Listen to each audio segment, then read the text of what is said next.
Sou o professor Sidnei Silvério e estamos aqui para gravar a nossa primeira aula conceitual. Disciplina Teoria dos Jogos. Essa disciplina para o gestor, ela é fundamental, pois aqui nós vamos aprender algumas táticas, algumas estratégias para que o empresário, para que o gestor, para que o empreendedor, ele possa capturar o excedente do consumidor, que na prática, em termos de microeconomia, é aumentarem muito a lucratividade, a rentabilidade da empresa, independente do tamanho, independente do ramo de atividade econômica. Então, a nossa disciplina, ela tem uma aderência com todas as áreas de gestão, então, gestão de recursos humanos, gestão de materiais, gestão de recursos tecnológicos e também, principalmente, a gestão financeira. Então, as ferramentas que serão apresentadas a partir da primeira unidade são ferramentas para que o gestor ele possa otimizar o uso dos recursos produtivos escassos e que também possa potencializar os resultados. Então, na nossa primeira aula conceitual, nós vamos apresentar as estruturas de mercado em concorrência imperfeita. Então, a concorrência monopolística e os oligopólios, onde nós temos as principais empresas atuando. Por exemplo, os bancos, as montadoras, as fabricantes de aeronaves, as empresas aéreas, telefonia fixa, telefonia móvel, os grandes grupos de varejo, poderíamos citar aí Magazine Luiza, Via Varejo, Lojas Americanas no Brasil, Walmart, em termos de mundo globalizado. Ok? Bom, os objetivos da nossa primeira aula, primeiro, que vocês possam compreender a importância das estratégias em teoria dos jogos para maximizar o lucro e gerar valor, aumentar a riqueza dos proprietários, cotistas e acionistas ao longo do tempo. Então, também ficar muito evidente as principais diferenças e características quando a gente olha para a estrutura de concorrência monopolística e também para a estrutura de oligopólio. Um terceiro objetivo da nossa aula de hoje é discutir e apresentar problemas econômicos que as entidades empresariais enfrentam no seu dia a dia e a teoria dos jogos podendo ajudar a transpor barreiras, transpor obstáculos e, como já falamos, fazer uma gestão eficiente, eficaz e potencializar os resultados. E, finalmente, nós vamos apresentar a vocês um modelo chamado Dilema dos Prisioneiros. Para quem já assistiu aquele filme Uma Mente Brilhante, em que um matemático que deu nome a algo da teoria dos jogos chamado de equilíbrio de Nash. Então, John Nash, ele é um matemático estudioso na área de teoria dos jogos econômicos e muitas das teorias desenvolvidas lá no período das grandes guerras mundiais, juntamente com pesquisa operacional, que também remonta aos dois momentos no século passado das duas grandes guerras. Então, teoria dos jogos e pesquisa operacional, que nós vamos estudar de hoje até o nosso quinto encontro de aula conceitual, foram ferramentas inicialmente desenvolvidas para otimizar recursos bélicos, recursos voltados à guerra e que, ao findar as duas grandes guerras mundiais, não demorou muito tempo para que as grandes corporações, principalmente as empresas petrolíferas e as fabricantes de aeronaves, incorporassem as estratégias de teoria dos jogos e também as técnicas de pesquisa operacional para melhorar os seus resultados. E o Dilema dos Prisioneiros é um modelo clássico que tenta, inicialmente, explicar aí um modelo em que nós olhamos a abordagem cooperativa ou não cooperativa. Se compensa cooperar ou se compensa trair a cooperação, se compensa fazer um jogo diferente. Então, o Dilema dos Prisioneiros, nós terminamos essa primeira aula de hoje explicando como que funciona a ideia do Dilema dos Prisioneiros. E a partir desse modelo, do nosso segundo encontro em diante, nós vamos então demonstrar vários exemplos no mundo empresarial e corporativo em que usa-se o Dilema dos Prisioneiros. O ramo de combustíveis, os postos de combustíveis, por exemplo, quando a gente tenta imaginar um acordo, ainda que seja não explícito, porque cartel é crime no Brasil e em vários lugares do mundo, mas a verdade é que os jogos cooperativos podem acontecer em vários ramos de atividade econômica. E os consumidores muitas vezes ficam olhando para o setor de combustíveis e acha muitas vezes que há uma situação de conluio, uma situação de jogo cooperativo. Mas eu já adianto para vocês que no ramo mencionado, os empresários vivem o dilema dos prisioneiros. Então, será muito interessante você entender a sistemática de funcionamento, o modus operandi do dilema dos prisioneiros, porque a partir dessa teoria você consegue aplicar para várias atividades do mundo produtivo, do mundo real. A reflexão, pessoal, da nossa aula de hoje é uma reflexão que tem uma aderência muito forte aí com o conteúdo da nossa primeira aula conceitual. Não é que as pessoas estejam contra você, é que elas estão a favor delas próprias. E isso funciona no mundo dos negócios, isso funciona no mercado financeiro, isso funciona no mercado cambial, isso funciona no mercado de capitais, isso funciona no mercado de títulos. Então, na verdade, quando a gente olha, por exemplo, a Bolsa de Valores, muitas pessoas que não têm conhecimento acabam muitas vezes por uma mídia forte de redes sociais, Facebook, Instagram, YouTube, acaba cedendo e aporta capital, abre a conta numa corretora, joga lá o seu dinheiro, faz uma TED e começa a fazer algumas operações, muitas delas, no que mais tem de propaganda, são atividades de day trade, são atividades especulativas e que a estatística é a seguinte, 91% das pessoas que tentam ganhar dinheiro com especulação no mercado financeiro, com operações de day trade, quebram, perde 100% do capital e ainda fica devendo taxa para a bolsa e as corretoras. Quem faz essas operações, a chance de ganhar é 1 e a chance de perder é 9. Então seria irracional, mas as pessoas acabam adentrando neste mercado. E quando elas entram e perdem dinheiro, a sensação é que o mercado está se importando com ela, é como se o mercado financeiro estivesse preocupado com a existência daquele especulador. Mas essa frase aqui, ela é interessante, porque isso é verdadeiro. Não é o mercado que está contra você, não são as pessoas que estão contra você. É você, ou o mercado, ou os outros investidores que estão a favor deles mesmos. Então, quando a gente vai para um momento de competição independente do ramo de atividade econômica, na indústria, no comércio, na prestação de serviço, na bolsa de valores, a competição ela é salutar e quem vai vencer é aquele que tiver a melhor estratégia. Aquele player, aquele jogador que vai para o jogo no mundo corporativo e não tem uma estratégia, ele será certamente usado como uma estratégia de alguém. Ok? Então, o pensamento, a reflexão da nossa aula vai nessa direção. E a gente começa dentro de estruturas de mercado, pessoal. Nós temos, teoricamente, a concorrência perfeita, em que você tem milhares de vendedores, milhares de compradores, é uma estrutura tomadora de preços. Na concorrência perfeita, o produto é homogêneo. Aqui nós vamos para uma aproximação do mundo real, para a feira livre, produtos agrícolas, commodities. Mas você aplicar todas as características teóricas neste segmento ou estrutura chamada de concorrência perfeita, você não consegue colocar todas as características da microeconomia para enquadrar essa estrutura. Avançando, caminhando para a concentração máxima, que seria o monopólio, nós temos duas estruturas intermediárias, que nós chamamos de concorrência imperfeita, que a gente começa a explicar a partir de agora. A primeira delas é a concorrência monopolística. O termo parece estranho, né? Se há monopólio, não pode ter concorrência. Se tem concorrência, não poderia ter monopólio. Mas, na verdade, é exatamente isso.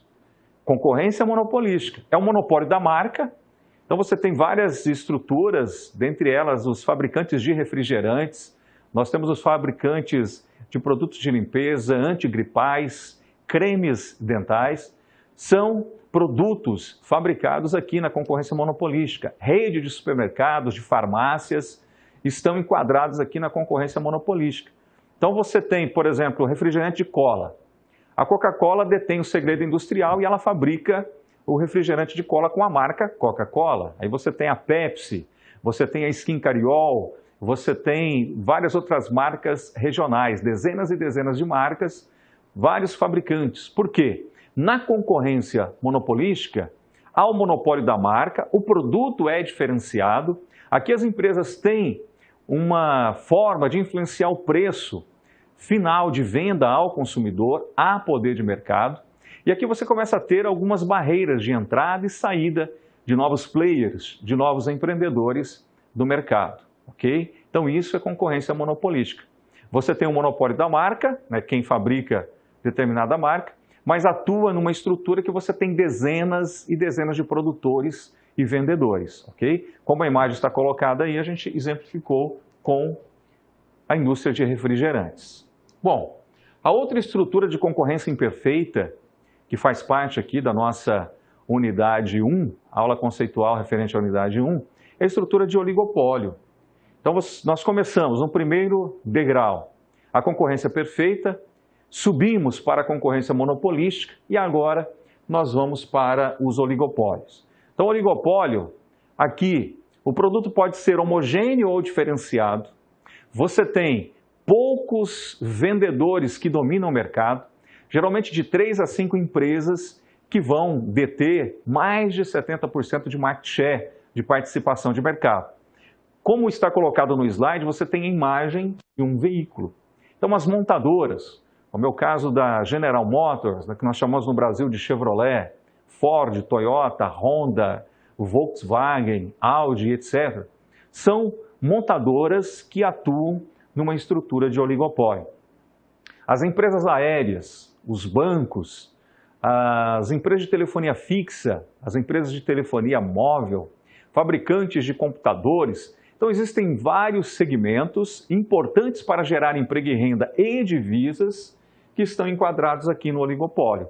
Eles têm poder de controlar preço, eles podem fazer jogos cooperativos potencializando resultados, e a gente vai, ao longo das aulas, exemplificar, trazer várias situações do dia a dia para que você possa, da melhor maneira possível, entender o conceito da teoria dos jogos com algo prático. Então, as evidências empíricas facilitando o aprendizado, ok? Bom, tanto concorrência monopolística como oligopólio, segundo a teoria microeconômica, podem fazer a discriminação de preço. A discriminação de preços é que vai permitir a captura de excedente de consumidor. E quando a gente fala capturar excedente do consumidor, eu vou dar um exemplo do segmento de transporte aéreo.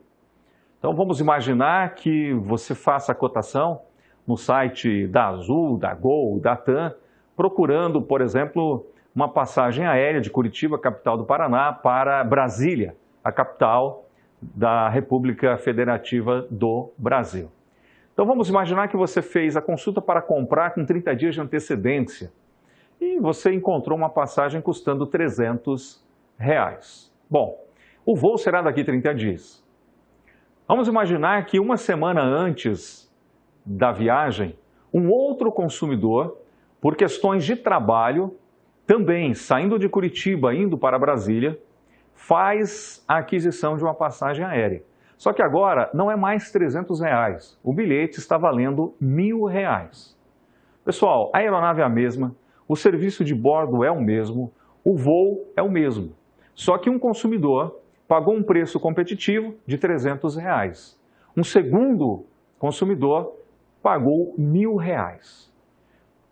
Quando a gente fala excedente do consumidor, é a diferença de 1.000 para 300. Então aqui a empresa está potencializando o seu lucro em R$700, ok? Então você sai de um ambiente competitivo e você consegue, via discriminação de preços, capturar excedente do consumidor. Então existem 3 maneiras que os empreendedores têm de discriminar preços em concorrência monopolística e oligopólio. E eu começo a apresentar para vocês a discriminação de preços de primeiro grau. Então, segundo a teoria microeconômica, discriminar preços em primeiro grau significa vender diferentes unidades de produto por diferentes preços e que os preços podem diferir de pessoa para pessoa. Então, vendedores de automóveis, profissionais liberais como médicos, advogados, arquitetos, faculdades e universidades. Então, vamos imaginar uma vaga no curso de medicina. A universidade ela pode praticar preços diferentes. Então, imagine uma sala com 20 alunos e, de repente, cada aluno paga um valor diferenciado de mensalidade. Então, aqui é a política de preços. O advogado também, o médico, engenheiros, profissionais liberais, via de regra, conseguem fazer essa discriminação de preço. O vendedor de automóvel, ele pode, de repente, trabalhar a sua margem de lucratividade e praticar preços diferentes. Então, praticar preços diferentes para o mesmo produto, com público-alvos diferentes, seria uma discriminação de preços de primeiro grau. É o exemplo que eu também acabei de mencionar para o bilhete aéreo. A discriminação de segundo grau, aqui nós temos uma situação em que a empresa ela vende diferentes unidades de produto por diferentes preços, mas cada pessoa que compra a mesma quantidade de bens paga o mesmo preço. Um exemplo principal disso são os descontos por quantidade. Então, você vai no supermercado, conforme a quantidade que você compra maior, você acaba tendo um desconto, um preço diferenciado. Um outro exemplo é a cobrança por faixas de consumo, praticada por fornecedores de energia elétrica. Então, você tem o consumo mínimo e, a partir do consumo mínimo, começa uma tarifação diferenciada. O mesmo vale para a tarifa de água e saneamento básico. Você paga uma cota mínima, independente de usar ou não. E a partir de um consumo excedente da cota mínima, os valores vão mudando. Então, as empresas de energia elétrica, as empresas de telefonia, as empresas de gás, conseguem fazer a discriminação de preços de segundo grau. E nós temos ainda uma terceira possibilidade, que é a discriminação de preços em terceiro grau. Então, aqui nós temos consumidores em 2 ou mais grupos com curvas de demanda separadas. E, obviamente, cada grupo terá um preço diferente. Então, quando você trabalha dentro de um serviço de voo, em que você tem uma classe executiva e você tem uma classe econômica, então é o mesmo voo, é a mesma aeronave, mas serviços diferentes. Então, aqui você está separando os consumidores em grupos e vai cobrar valores diferenciados. O mesmo pode acontecer para produtos primeira linha e produtos segunda linha, ok? Bom, então, capturar excedente do consumidor, aumentar a lucratividade, aumentar a rentabilidade, teoria dos jogos. As estratégias de teoria dos jogos vão revelar algumas alternativas, alguns caminhos que o gestor, que o empreendedor pode trilhar para conseguir uma sobrevivência de longo prazo, acumulando gorduras financeiras, para que em momentos como a pandemia do novo coronavírus em 2020 e outras situações que nós passamos ao longo da história da humanidade, 2008, lá no século passado, a quebra da Bolsa de Nova York. Então, ao longo da história da humanidade, nós tivemos vários momentos de crises. E as empresas que usam as estratégias de teoria dos jogos, capturam o excedente do consumidor e conseguem criar um colchão financeiro, elas acabam tendo uma facilidade muito grande para passar tranquilamente por essas turbulências. Um outro conceito fundamental, pessoal, dentro das estruturas de mercado, é o conceito da elasticidade preço da demanda.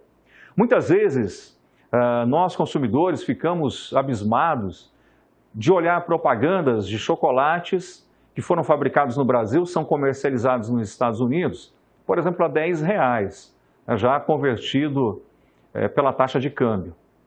O mesmo produto no Brasil, no período de Páscoa, uma data comemorativa, é vendido por R$50. Olha que diferença, R$10, mesmo você colocando o custo de transporte, mesmo você colocando os custos de transação, o produto lá nos Estados Unidos é R$10, aqui no Brasil é R$50, tá? E isso é verdade mesmo, ok?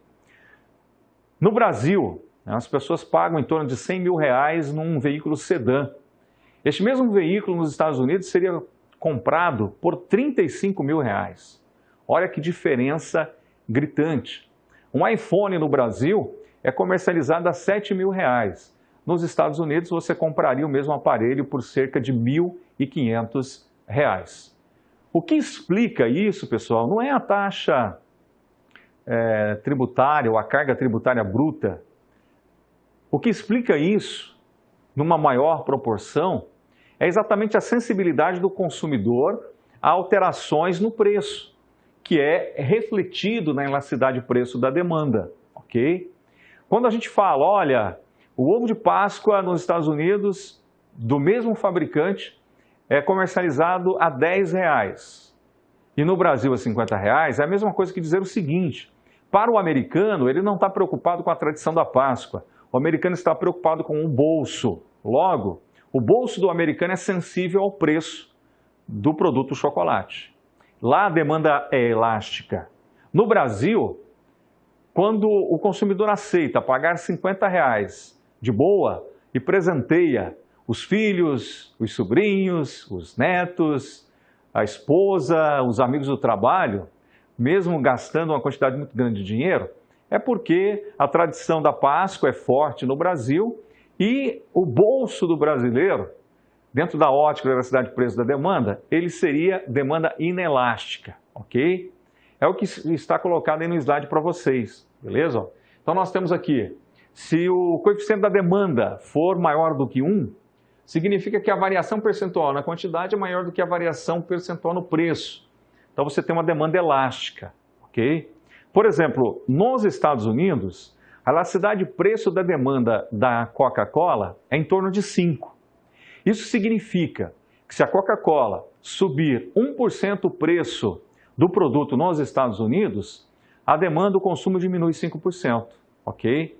Se a empresa reduzir 1%, a demanda, o consumo aumenta em 5%. Então, quanto mais superior a 1 for o coeficiente de elasticidade, mais nós temos uma demanda elástica.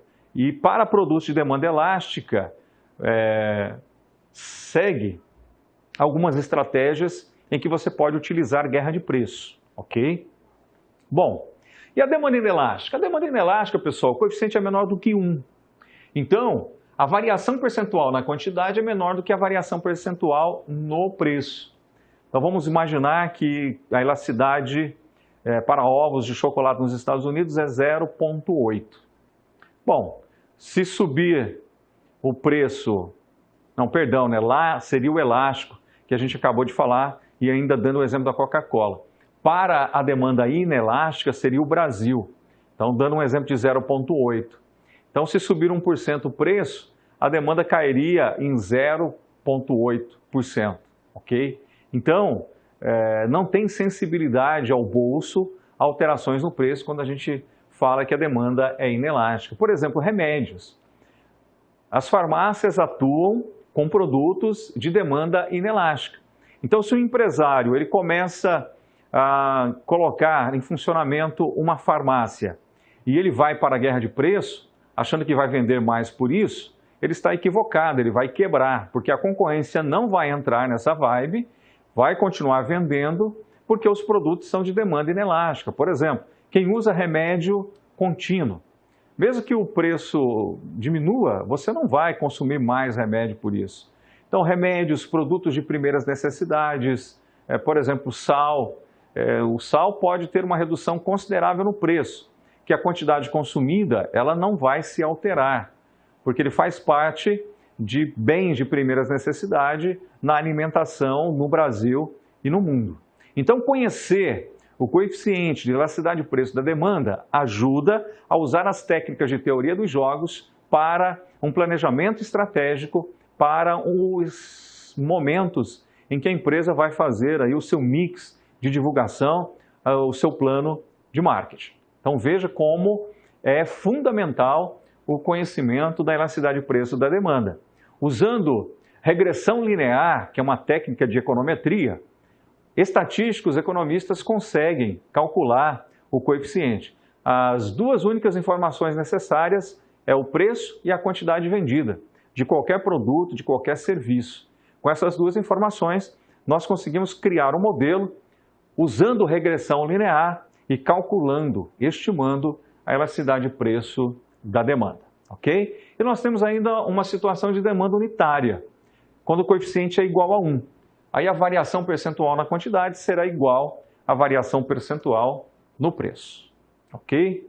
Bom, pessoal, avançando dentro de concorrência imperfeita, concorrência monopolística, oligopólios, nós vimos os conceitos, as características, exemplos, falamos sobre também as empresas podendo capturar o excedente do consumidor por discriminação de preços de primeiro, de segundo e de terceiro graus.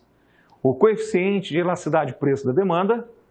E agora eu passo a apresentar a vocês, dentro de teoria dos jogos, as principais fontes de vantagens competitivas das empresas, desde o início do século passado até hoje, no mundo pós-moderno globalizado, economia produtiva, globalização produtiva, econômica, financeira e cultural. Então, a primeira fonte de vantagem competitiva é a precedência no mercado. Então, se você tem uma gigante que domina uma parcela considerável do mercado, a existência dela por si só já é uma barreira à entrada de novos players, de novas empresas de concorrência. A segunda fonte de vantagem competitiva é economias de escala. Então, quanto maior a produção, hoje as empresas estão buscando mão de obra abundante e barata, tanto que as gigantes americanas, como é o caso da Apple, da Nike e outras, elas acabam investindo em pesquisa e desenvolvimento, desenvolve a marca, o design do produto e vai fabricar, montar esses produtos na Ásia. Então você tem ali a China, Singapura, Vietnã e outros países asiáticos que faz a montagem, que é a indústria de manufatura, que tem um valor agregado muito baixo. O valor agregado maior está exatamente nas firmas líderes produtoras. Então, economias de escala, economias de escopo, quando, por exemplo, uma montadora com a mesma regulagem de máquina, ela consegue montar mais do que a estrutura de um veículo, por exemplo. Seria uma economia de escopo, ok? Economias de diversificação. Então, a Embraer estava quebrada, falida, foi privatizada. Ela começou a investir em pesquisa e desenvolvimento, inovação tecnológica e também buscar economias de escala e escopo e diversificação. Então, ela começou com aviões comerciais, foi para aviação executiva, agrícola e também aviação militar. E hoje, Embraer é a terceira maior empresa aeronáutica do mundo, ok? Economia de aprendizagem. Então, em tudo na vida nós temos uma curva de aprendizagem. Então, você vai acumulando todas essas vantagens competitivas e as firmas vão crescendo. Quando nós olhamos para a Apple, o total de ativos da Apple é superior ao PIB do Brasil em dólares. Olha que coisa, hein? Uma única empresa americana em total de ativos é um valor superior à riqueza produzida pelo Brasil no espaço de um ano. Ainda nós temos economias de conhecimento, vivemos a era do conhecimento, e economias de custo de transação. É uma multinacional, uma corporação transnacional, que conseguiu agregar tudo isso e é líder no seu ramo, é a Toyota. Toyota Corporation, ela desenvolveu o Keiretsu. O Keiretsu da Toyota é uma aliança estratégica que agrega todas essas fontes de vantagens competitivas e coloca a Toyota na vanguarda da produção automotiva global, ok? Bom, diante das fontes de vantagens competitivas, nós temos cadeias globais de valor. Então, cadeias globais de valor, nós temos as firmas líderes produtoras, nós temos as firmas líderes vendedoras, que no modelo da curva sorridente de Stanchi são as extremidades, são empresas que detêm o conhecimento, que detêm segredo industrial, design, e que usa países com mão de obra barata e abundante para a manufatura. Quando a gente olha para a América Latina, África e o Sul da Ásia, são as regiões geográficas do mundo que estão mais atrasados em termos de inserção em cadeias globais de valor. Então, por meio dessas cadeias, as empresas e os países, eles estão envolvidos na criação, distribuição e captura de valor. Desde a concepção, numa prancheta ou até mesmo num computador de um produto novo, até a produção e comercialização deste produto. Então, aqui você tem transbordamentos das firmas para as economias, gerando emprego e renda e contribuindo para a melhoria de bem-estar econômico e social. Existem 3 estágios para os países estarem inseridos em cadeias globais de valor. O Brasil não conseguiu nem o primeiro estágio. Nós estamos atrás do Vietnã, é isso mesmo. O Vietnã já está no 2º estágio de desenvolvimento de cadeias globais de valor. E o Brasil está ainda tentando adentrar no primeiro estágio. 60% da nossa pauta de exportação é baseado em produtos agrícolas e commodities. Quando nós olhamos o ambiente de negócio, a facilidade com que os empresários conseguem abrir uma empresa em 190 países, o Vietnã está na posição de número 70, o Brasil está na posição de número 124. É triste, mas é isso aí. E a curva sorridente de Stanchi, que eu acabei de mencionar, então ela tem o seu início, as firmas líderes produtoras, então investimento em pesquisa e desenvolvimento, a concepção do produto, você tem depois todo o desenvolvimento da marca e o design do produto. Aqui você consegue ter um valor adicionado, agregado muito forte. A base da curva sorridente é a manufatura. Aqui a produção do bem não acrescenta valor algum, A agregação de valor é praticamente nula. E as firmas líderes compradoras. Então elas detêm os canais de distribuição, têm um marketing muito forte, como por exemplo a Amazon, o grupo Alibaba. No Brasil agora a gente tem também várias outras empresas adentrando forte e se tornando firmas líderes compradoras, ok?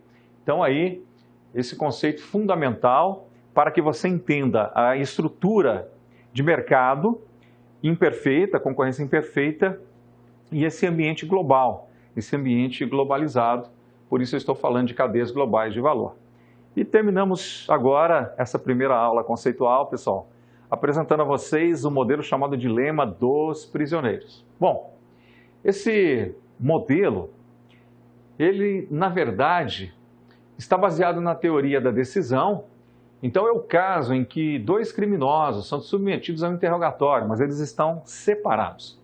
Cada criminoso sabe que se ninguém confessar sobre a participação própria dos demais no crime, ele será libertado, ou no máximo terá uma pena muito pequena. Bom, mas se um deles confessar e os demais não o fizerem, esse um poderá ser libertado, enquanto os outros sofrerão pesadas penas. Se todos confessarem, todos receberão penas, embora menos severas do que se apenas um confessar. O incentivo nesse caso para o indivíduo racional é confessar e deixar os demais sofrerem as consequências. Então nós temos aqui uma matriz de payoff, que é uma matriz de resultados. Então eu tenho o prisioneiro A e o prisioneiro B. Bom, na primeira linha, primeira coluna, se o prisioneiro A confessar e o B também confessar, cada um dos dois pega 5 anos de prisão. Na primeira linha, segunda coluna, se o prisioneiro A confessar e B não confessar, o B pega 10 anos de prisão e o A apenas 1. Bom, na segunda linha, primeira coluna, se o prisioneiro A confessar e o A não confessar e o B confessar, o A fica 10 anos preso e o prisioneiro B apenas 1 ano. E nós temos ainda a segunda linha, segunda coluna, se ambos não confessarem. Seria 2 anos de prisão para cada um. Bom, nessa matriz de resultados, que a gente chama matriz de payoff, então, diante desse dilema, os prisioneiros eles vão decidir se vão confessar, que seria trair o colega.